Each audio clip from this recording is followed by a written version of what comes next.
Yeah. Maisha si lebo, ni vita la mtaa.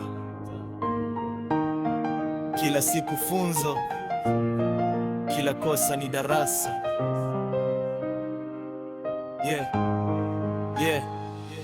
Nilikuwa chini nikitafuta mwanga gizani, ndoto kubwa kichwani, mfuko hauna chochote ndani. Marafiki wachache, wengi walikuwa wapita njia, waliondoka nilipopoteza, walirudi nilipopanda juu ya anga. Maisha haya na rehema, yanakufundisha bila kalamu. Ukicheka sana leo, kesho machozi yanakukamua. Nilijifunza kuvumilia kabla kushinda, maumivu yakawa wino, karatasi ni maisha nikiandika.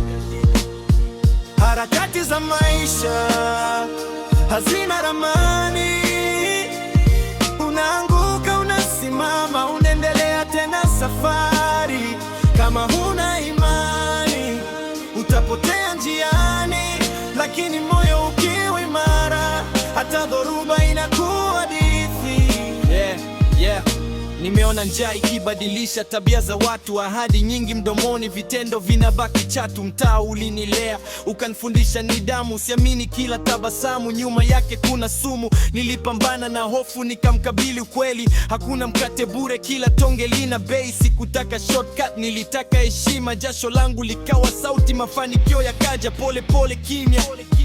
Harakati za maisha hazina ramani, unaanguka, unasimama, unaendelea tena safari.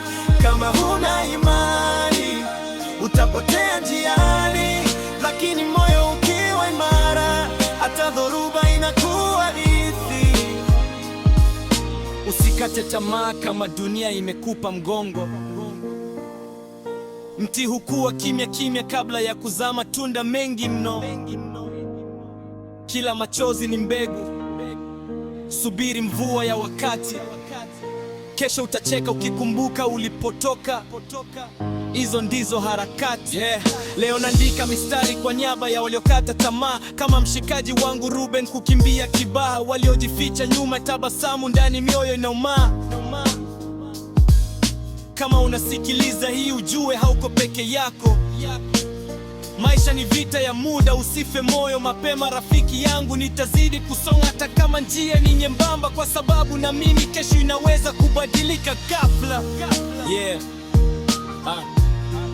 Harakati zinaendelea, maisha yanafundisha, na sisi bado tunapambana. Mayala tena.